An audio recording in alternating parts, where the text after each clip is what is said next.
She arrived in Texas with nothing but hope and was humiliated at the bus stop by the very man who promised her a new life. Jim Ronalds didn't stop there. He spread vicious lies, turned the town against her, and cost her everything. But fate had other plans. And so did a quiet giant named Red Carter, who stepped forward with truth and proof. But just wait until you see how this small town scandal unraveled, and why justice at last stood tall in her name. Mary Lou Sutton was just 26, but life had already stripped the shine from her world. Born and raised in the far corners of rural Montana, she'd grown up under skies so wide they could swallow your voice, and silence often did.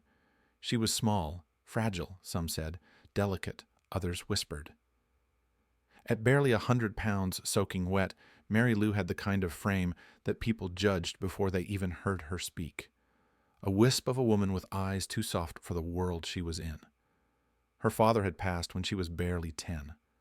Her mother, the only soul who ever saw her strength, lost a quiet battle to illness 2 winters ago, leaving Mary alone in a weather-beaten trailer with a flickering fridge, a stack of unpaid bills, and a single worn Bible her mother used to hold when the wind howled too loud.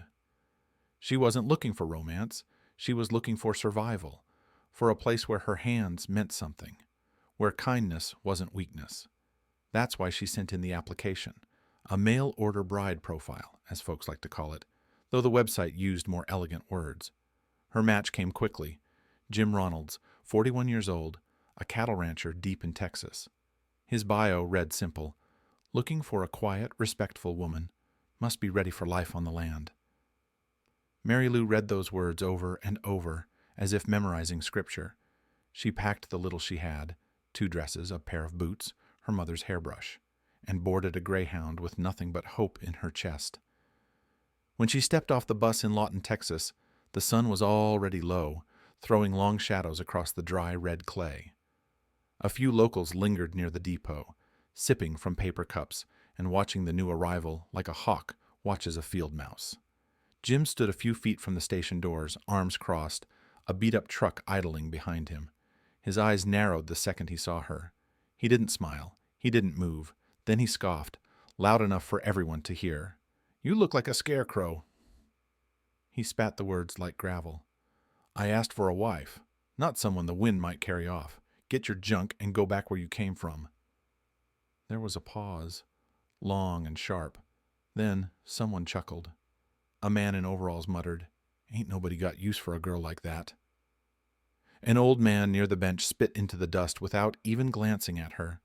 Mary didn't cry. She didn't argue. She just stood there, clutching the handle of her worn suitcase like it held her spine together. And she didn't move. She stayed, not because she had a plan, but because if she left, she'd have nowhere else to go. The nights were colder than she expected. Even wrapped in both of her dresses and her mother's quilted shawl, Mary Lou still felt the wind sneak through the cracks in the wood, like it was searching for the last warmth in her bones. She'd found shelter behind St. Matthew's Church, in an old tool shed that smelled of hay and old rope. The floor creaked when she moved, and something small, maybe a mouse, maybe just the wind, rustled in the corner when the moon rose. But it was dry and it was quiet, and for a few hours each night she could pretend she had a place in the world. She kept herself clean with rainwater caught in a rusted metal basin. She scrubbed her clothes by hand, using slivers of soap she'd saved from bus stations. At sunrise, she'd sweep the dirt from around the church's back steps, careful to leave no trace. But the pastor's wife noticed. It was Mrs. Grace Holloway, a tall, warm-eyed woman with gray streaks in her braid and a voice like the hush before a hymn. She found Mary crouched by the rain barrel, wringing out her dress with chapped hands. Mrs. Grace didn't raise her voice. She didn't call for help. She simply stepped forward, set down a steaming mug, and said, "Why are you here all alone, child?" Mary blinked up at her. No one had called her child in years, not with care in their voice. She hesitated, then slowly sat back on her heels. Over tea sweetened with honey, Mary told her everything. How she'd traveled halfway across the country, how she was turned away the moment she arrived, and how she had no home, no family, and nothing left but a box of handwritten letters from a man who never wanted her. Mrs. Grace listened without interrupting. When Mary finished, the older woman's eyes glistened, but her voice stayed steady. "Some men are blind, sweetheart," she said softly, "but the Lord sees you, and He hasn't forgotten." From that night on, Mary Lou had a bed in the spare room above the church kitchen. It was small, but it was clean, and it was hers. Mrs. Grace helped her find work at Halpern's Cafe, a small diner just off Main Street, known for its pie and its early morning rush of ranch hands. Mary washed dishes, swept floors, and poured coffee with the same quiet grace she did everything else. People noticed her, not because she was loud or flashy, but because she smiled. At everyone, even the ones who whispered behind menus. "Is that the girl from that bride thing? The real skinny one?" She never flinched. She just kept moving, hand steady, voice kind. There was something calming in the way she spoke, like she meant every word. And slowly, without even trying, she made people feel seen, valued. Even the grumpiest regulars found themselves softening when she poured their coffee. Mary didn't ask for much, but her presence alone began to change the air in that little town. And though she didn't know it yet, one man, one giant silent man, had already taken notice.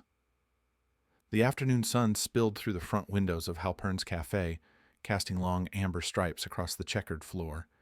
It was the quiet hour, between the last ranch hand's lunch and the early dinner crowd. The clatter of dishes had softened, and the hum of the ceiling fans was the only sound competing with the tick of the wall clock. Mary Lou was behind the counter, drying a row of glass tumblers with the same gentle care she gave everything she touched. Her motions were slow, rhythmic, like a melody only she could hear. She didn't expect anything unusual that day. Nobody did. Then the bell above the front door chimed. A simple sound, but somehow it cut through the air like thunder. Heads turned, conversation stopped. Even the butter knife clinking against a plate seemed to hold its breath. And there he was, Red Carter. He filled the doorway like a story come to life. Easily over 6'5", with shoulders broad as a barn beam, he stepped inside with the kind of stillness that made people straighten in their chairs without realizing why. He wore a weathered hat pulled low, the brim casting a shadow across his face, but not enough to hide the sharpness of his jaw or the quiet intensity of his eyes the color of a dust storm rolling in. His jeans were worn at the knees, boots scuffed by years in the saddle.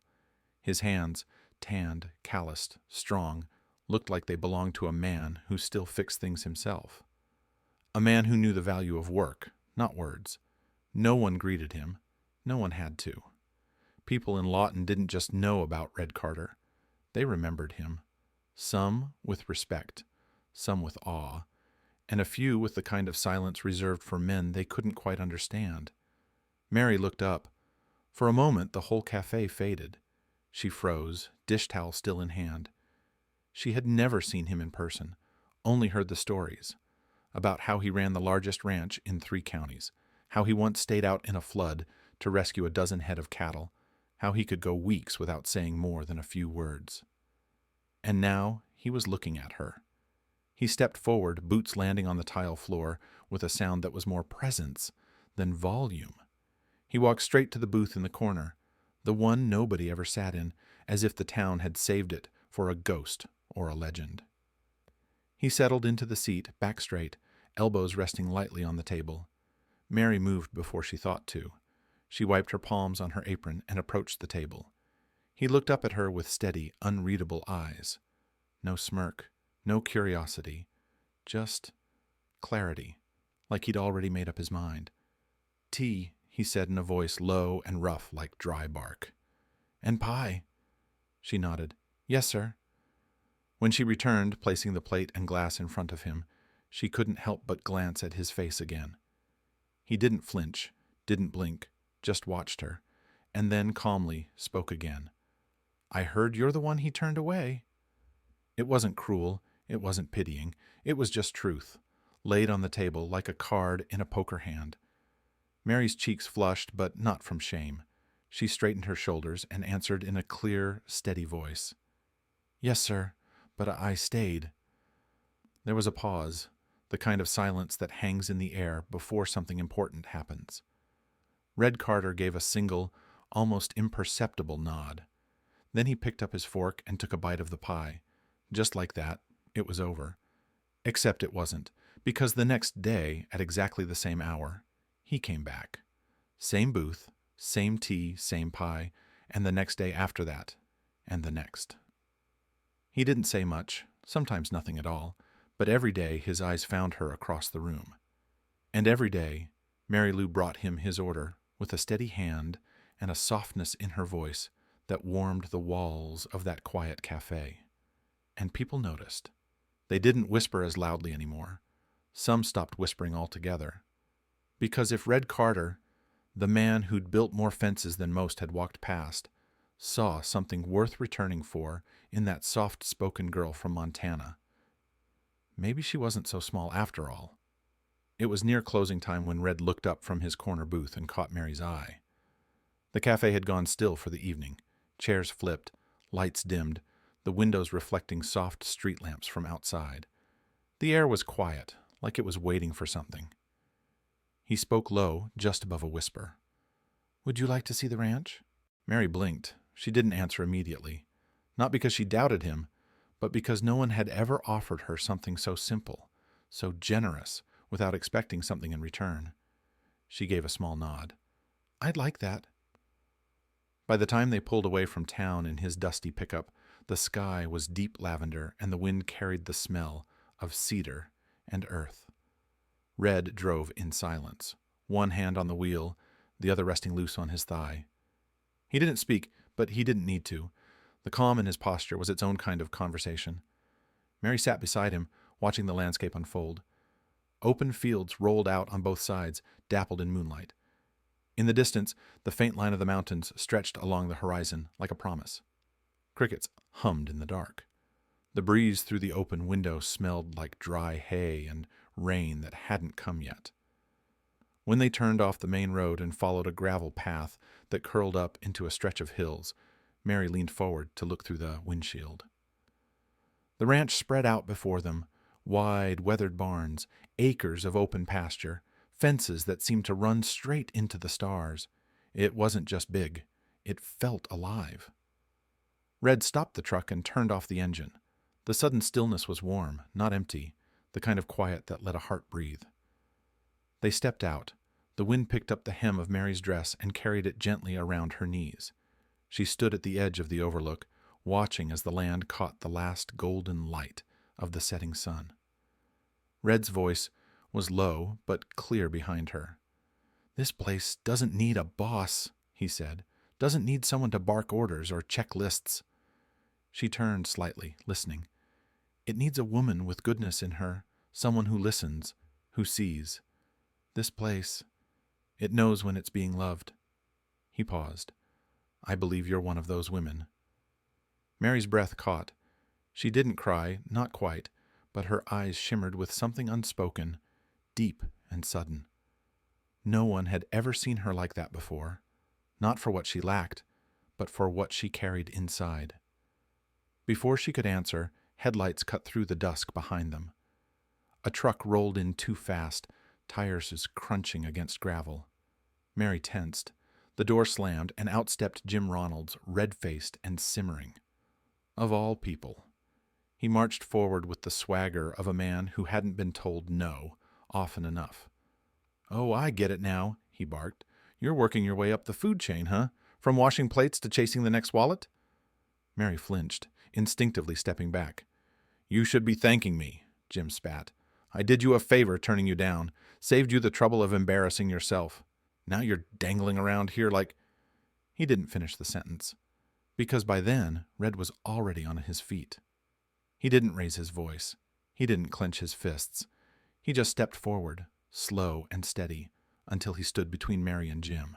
The quiet of the ranch was absolute, and Red's next words hung in the air like steel. "You put your voice on her again," he said, calm as winter, "and you'll be explaining yourself from a hospital bed." He didn't shout. He didn't threaten. But the way he looked at Jim, like a mountain deciding not to fall, was louder than anything that could have been said. Jim faltered. His mouth opened, but no words came. And for the first time since stepping off that bus, Mary Lou Sutton didn't feel alone. Word travels fast in a small town. By morning, the standoff at the ranch had turned into a dozen different versions. But by noon, only one voice was being heard: Jim Ronald's. He didn't shout in the streets. He didn't march into the cafe. He just started talking, quietly, in hardware stores and gas stations, over coffee and feed bags. "Heard that girl wasn't what she seems," he'd mutter. "Came here to land herself a ranch, you ask me. Some fella said she used to run with a real rough crowd. Might have been tied to a dealer out west." By the end of the week, the rumors had grown teeth. People started avoiding Mary again. First, it was subtle. A longer wait before someone took her payment at the store. Fewer smiles from familiar faces.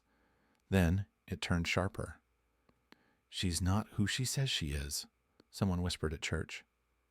"Heard she's been on some website, the bad kind," someone else said too loudly at the diner counter.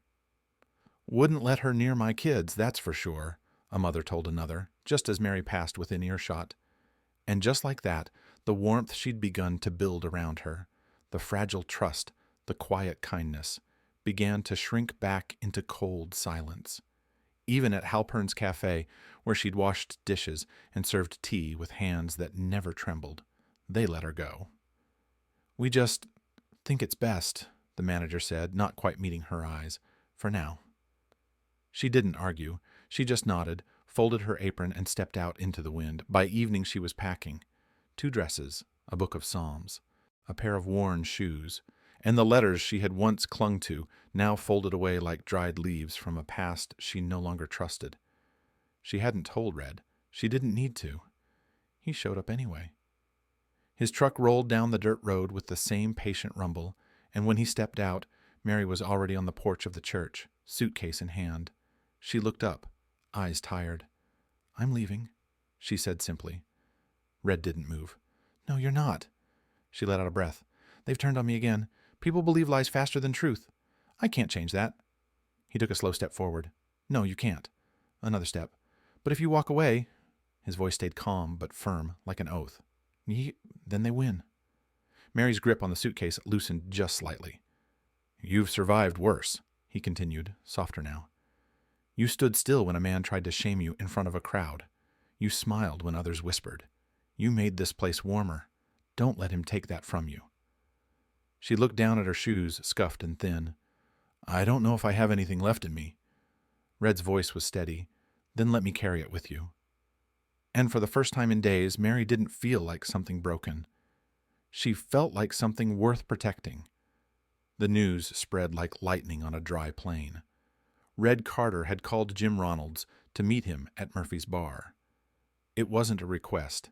It was a summons. By sundown, half the county had squeezed into the low-lit bar off Highway 16. The place usually echoed with laughter and country music, but that night it was quiet, heavy with anticipation. Men lined the walls, arms folded across dusty shirts.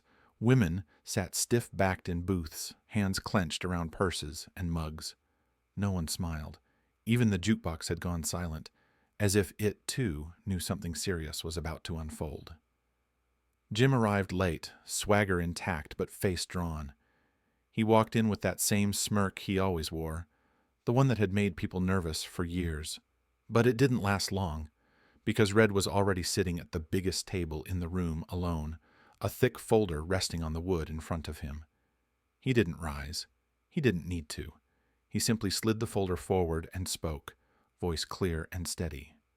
"These," he said, "are police records, hospital records, website records, real ones, signed, stamped."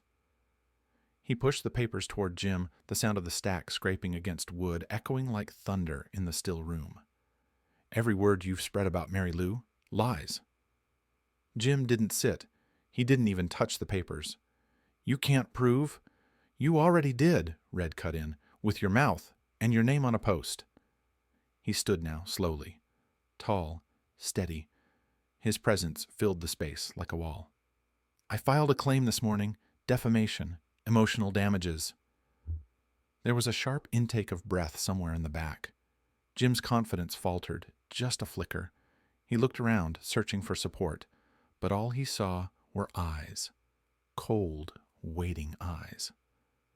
Then Red gestured. "See Mrs. Grace over there," he said, nodding toward the pastor's wife in her Sunday coat, seated just left of the jukebox. "She'll testify. So will Ed from the diner. So will Pastor Henry. They saw what you did. They heard what she went through." The names landed like stones in a pond, sending ripples through the room. Jim paled. He opened his mouth again, but no words came, because by now even the crowd had made up its mind. It wasn't loud, not at first, just murmurs, quiet gasps. A single nod passed from man to man, from mother to daughter. The shift was happening in real time, and Jim could feel it slipping through his hands. For the first time in years, the weight of his words had consequences, and for the first time in months, Mary Lou Sutton, though she wasn't in the room, was being seen for what she was, not someone to be shamed, but someone worth standing for. And as Red Carter stepped back, the folder still untouched on the table, the room knew something had changed. Not just the story, the town itself. The courthouse steps were bathed in morning sun.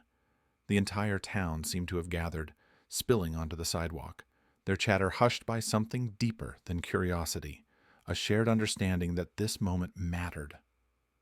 A wooden podium stood at the top, facing the crowd. Behind it, a few rustling papers, a microphone, and Jim Ronalds, looking nothing like the man who once swaggered through saloons and feed stores.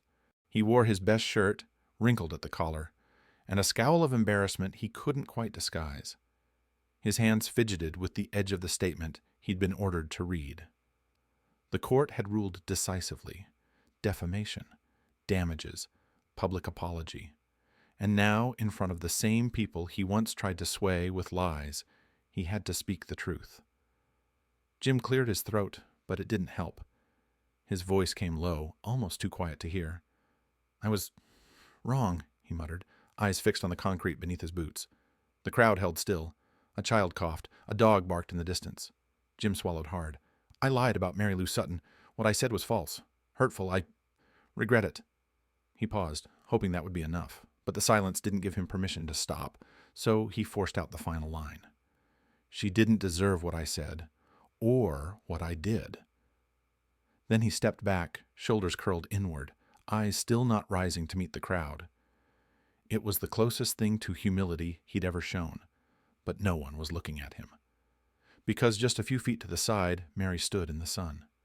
She wore a pale blue dress, soft, simple, fluttering gently in the breeze.